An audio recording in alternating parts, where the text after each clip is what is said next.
Friday mga ka-believers. Araw na to tayo naman ay magka-harvest ng ating hydroponically grown na pechay. Napakaganda po nito. Ito po ay 35 days old.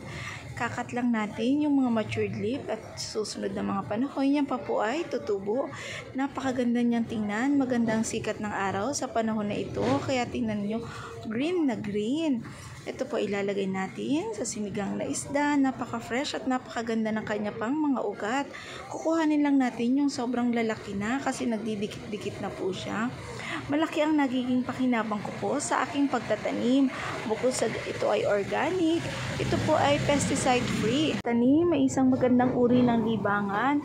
Bukod sa ito ay iyong kasiyahan. Nagbibigay pa sa atin ito ng libreng ulam at pagkakakitaan. Ako'y magha-harvest. Kung ano lang yung kailangan ko, yun ang kinukuha ko.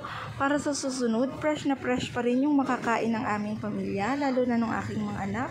Ayan mga ka-believers, napakasaya na naman natin. Ito yung mga nakuha natin.